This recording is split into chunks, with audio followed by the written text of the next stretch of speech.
I was 34 when my mother sued me in federal court. Fraud. That was the word they used, sharp, cold, and deliberate.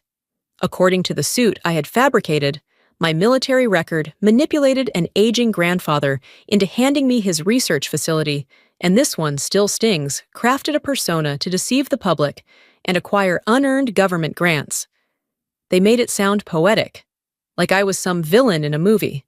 But I wasn't acting, I was Rowan Maddox, former communications officer, 17th Sustainment Brigade, now director of a rural science initiative, named after the only person who ever believed in me, my grandfather, Dr. Emery Maddox. The day of the hearing, the courtroom felt colder than the December wind outside.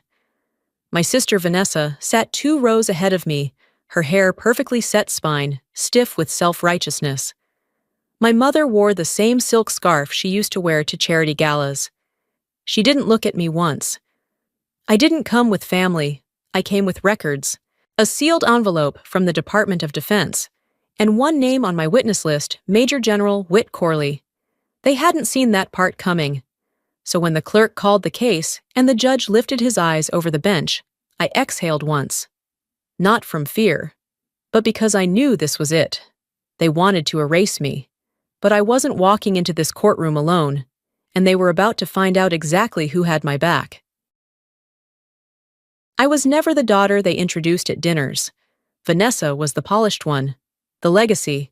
She danced at cotillions in turn for a senator and landed herself a fiancé whose family had a vineyard and a private jet. I built radios out of scrap parts and memorized soil pH charts for fun. By high school, I was already invisible in my own house, except when someone needed to be corrected. My mother used to say it softly, like it was meant as kindness. Rowan, try not to overcomplicate things. Not everyone is interested in what you're interested in.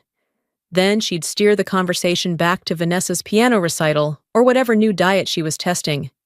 I enlisted at 19, not out of defiance, not really. More like necessity.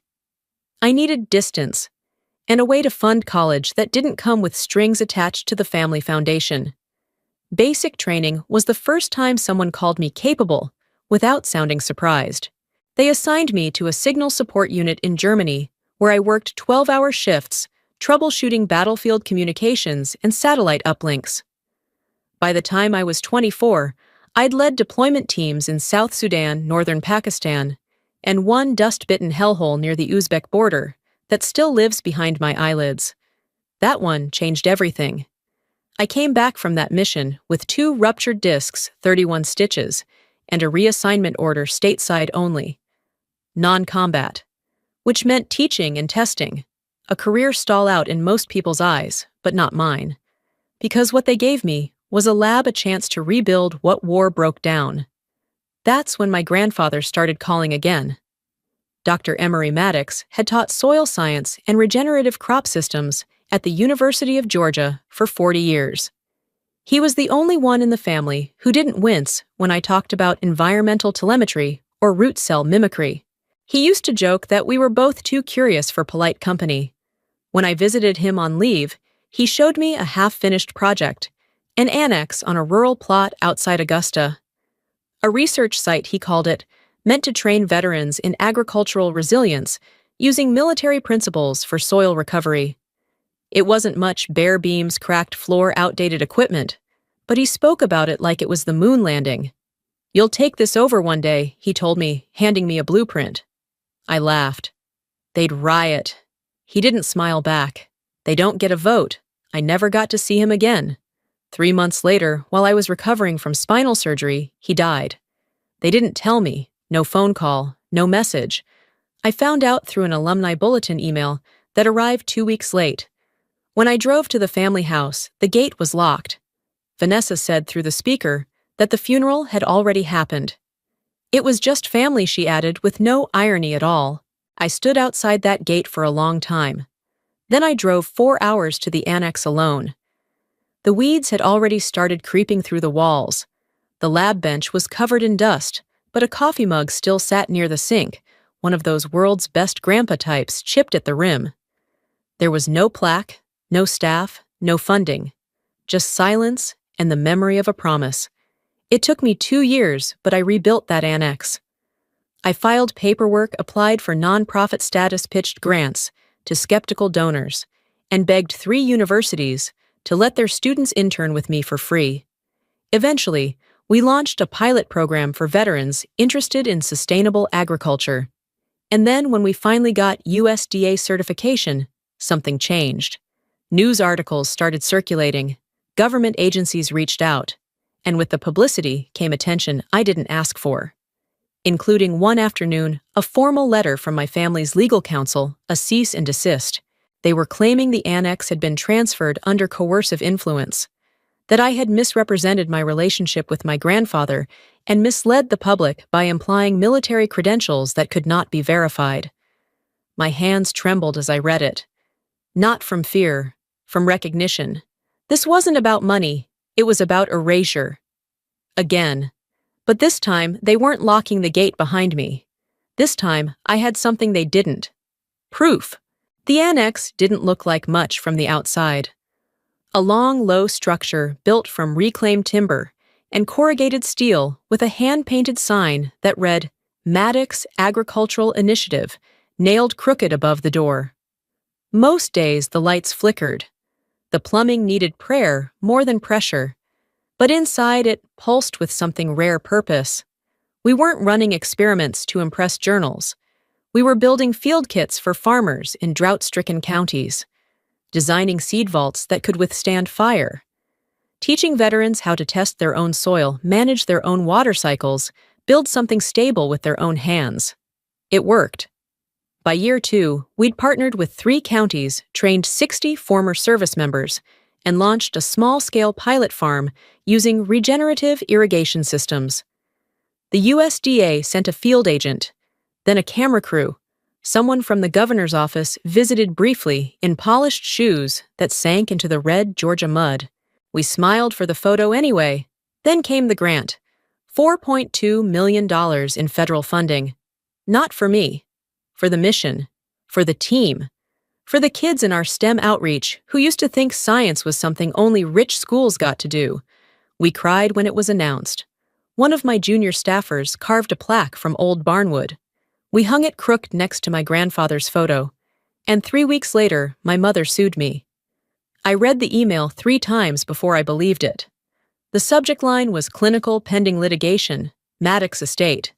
The sender was her attorney. The content blunt. They accused me of fraud. Not just over the annex, but over everything: my military record, my relationship to my grandfather, the very story I'd shared in every funding meeting and press briefing. According to them, I'd manipulated an elderly man into altering his will while he was mentally compromised. And I'd exaggerated or falsified my service to gain public sympathy and financial leverage. The sting wasn't in the accusation, it was in the timing. They hadn't said a word when I was struggling to keep the lights on when I was sleeping in the back office with a space heater and a mouse trap. But now, when it had become something real, when I had become someone real, they wanted to rewrite the narrative. Vanessa went on record first. She gave a statement to a local paper full of subtle knives, hidden in graceful syntax. I love my sister, she said, but there are discrepancies in her story that deserve legal clarity. My grandfather was a brilliant man, but toward the end, his judgment wasn't what it once was. We all want the truth, that's all. They filed the suit in federal court in Atlanta. I received the official complaint by courier, hand-delivered by a man in a pressed blue uniform who looked genuinely sorry when he said, Ms. Maddox, I'm just the messenger. I didn't cry. Instead, I walked out behind the annex to the wooden bench overlooking our test fields. I sat there until sunset, hands numb in my lap, watching the wind move through the rye, like it knew something I didn't. I thought about burning everything down, just leaving, letting them win, again. But I didn't. I made one call. Sir, I said, when the voice answered low and steady and familiar, I think I need you to testify. There was a long pause on the other end. Then, about time, someone asked. The courthouse in Atlanta felt more like a cathedral than a place for law. High ceilings, polished marble echoes that made every shoe click sound like a gunshot. They'd chosen federal court for the optics grander, more public, more damning if I lost. I wore a navy suit, no jewelry, no makeup. Nothing to soften, nothing to distract. Just clarity. My lawyer, Evan, was sharp and quiet, a former JAG, with the calm of a man who'd once negotiated hostage terms in Kandahar. He didn't promise me victory, just preparedness. The courtroom filled quickly. Journalists whispered as they passed, flipping through printed summaries of the case. A few students from our annex program showed up and sat in the back, silent but present. That mattered more than they could know. My mother entered like she was stepping into a luncheon. Head high, smile tight. She wore black not out of mourning, but theater. Vanessa followed behind, lips pursed, hair pulled into a tight bun. She avoided my eyes. Opening statements were routine. The opposing counsel painted me as an opportunist, emotionally unstable, romantically idealistic about military life, desperate for legacy. They presented old social media posts, photos in uniform excerpts, from press releases, snippets from grant proposals. She built a myth, the attorney said smoothly, wrapped herself in borrowed valor, and used a grieving man's affection to stage a redemption arc. They called Vanessa first. She walked to the stand in heels that echoed like accusations. Under oath, she described my absence from family events, my strained relationship with our grandfather, how he'd grown confused near the end. She referenced an alleged journal entry. He wrote that Rowan stopped returning calls, that she had changed. Evan didn't flinch.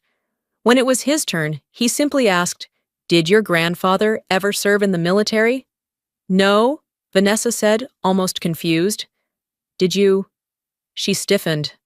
"No." "And Rowan," she hesitated. "She says she did." "No." I asked if she served. Not what she said. Vanessa faltered. I don't know. They called my mother next." She cried on cue, a handkerchief dabbing dry eyes. "She was always distant," she whispered. "So headstrong. She never tried to belong." They showed a letter, supposedly written by my grandfather's legal advisor, raising concerns about his capacity during the last revision of the will. I noticed the date. It was 2 months before he died. I also noticed the handwriting on the envelope. It was my mother's. We took the afternoon recess. I sat alone in the hallway, hands clasped tight, the sealed envelope from the Department of Defense still untouched in my briefcase. Evan returned with a single nod. "He's here." I stood when the doors opened. Not because I was told to, but because I saw him, Major General Whit Corley, in full uniform, silver clusters, at his collar ribbons like history stitched to his chest. He walked without apology, flanked by 2 junior officers, who said nothing but carried everything. The courtroom stilled. He took the oath with a hand steady as marble. The judge looked surprised. Opposing counsel looked ill. "State your name and rank for the record." "Major General Whitaker, Corley, U.S. Army, retired." "Do you recognize the defendant?" "Yes, sir." Captain Rowan Maddox, formerly of 17th Sustainment Brigade, Signal Corps, served under my command in both overseas and domestic operations. He listed dates, missions, commendations, brought hard copies of deployment logs, photos of our comms unit in the Aral Zone, me, in the center, mud up to my shins, laughing with a radio balanced on my knees. A handwritten evaluation, with his signature at the bottom, demonstrates leadership beyond rank, resourceful under fire. Opposing counsel tried to rattle him. "General, you're aware that Ms. Maddox has claimed significant responsibility in operations your department officially labeled minor support efforts." Corley raised an eyebrow. "You ever spend 3 days building a radio tower with zip ties and a half-charged solar cell while insurgents shelled the perimeter?" She did. "Saved 42 people and a field hospital. You want to call that minor, you go ahead." The room shifted. The lies buckled. Evan approached with one final question. "General Corley, in your professional opinion, did Captain Maddox misrepresent her service record?" "No," Corley said without hesitation. "If anything, she underplayed it." And then, softer. "We owe her more than we ever gave." The judge called for order. But it was already done. The gallery was silent breath, held like communion. As Corley stepped down, he glanced at me once. No salute. Just a slight incline of his head, respect unspoken. I didn't smile. I didn't cry. I just breathed. They hadn't just failed to destroy me. They had summoned the very man who trained me to endure it all. The verdict didn't take long. The judge called us back in after lunch. No deliberation from a jury. This was a bench trial. He adjusted his glasses, looked over the rim, like he'd seen too many families tear themselves apart for less. "I find no basis for the claim of fraud," he said flatly. "The military records are valid. The estate transfer legal. The accusations malicious in tone and lacking in evidence." Then he paused, glanced toward my mother and sister. "Further, this court recognizes the emotional and reputational harm caused by this filing. The defendant's name, both personally and professionally, was dragged through the mud on the strength of suspicion and resentment." He didn't say, "Shame on you," but he didn't need to. He awarded me damages enough to cover legal fees and then some, but I barely heard the number. My ears were ringing, my breath stuck halfway to a sob I refused to let out. Not here. Not now. As we stood to leave, Vanessa moved first. Her heels clacked a little too fast, like she was trying to outrun the silence. My mother followed, lips pressed tight, hands shaking in a way that made her look suddenly older. She paused at the aisle, turned back. "This wasn't about you," she said low and trembling. I met her eyes. "That's the problem." She flinched. I walked out without looking back. Outside, the air was warmer than it should have been. Spring was early this year. The press waited, of course, but Evan moved between us like a wall, and I kept walking. One of the reporters shouted something about a public statement. I didn't answer. My name had already been spoken under oath. That was enough. Back at the annex, I didn't go inside right away. I sat on the bench my grandfather built, facing the test fields, just dirt now waiting for seed. The wind moved across the rye stubble, bending it like prayer. I thought about what it had cost. 2 years of silence from my own family, a public record full of accusations. The nights I woke up shaking, convinced they'd win, not because they were right, but because they were louder, richer, familiar to the systems that listen. But they didn't. Not this time. Inside, one of our interns had left the lights on. I walked into the lab, past the centrifuges and data tablets, and half-finished experiments. On my desk sat the envelope I'd carried through the entire trial, the one General Corley handed me, before leaving. I opened it. Inside was a single photo, grainy, printed from an old film roll. Me at 21, kneeling in the sand with a headset too big for my face, grinning like I hadn't learned yet how much the world could take from you. On the back in his handwriting, she didn't flinch. I held it for a long time. They tried to erase me. Instead, they carved my name into record under oath, under scrutiny, under truth. And truth it costs. It bruises. It breaks what never should have held. But it also builds. And mine was just beginning. The grant money arrived quietly, almost like it didn't want to make a fuss. A plain envelope. No cover letter, no logo. Just a check from a private agricultural foundation signed by a trustee whose name I'd only seen once before in a footnote on a military research paper.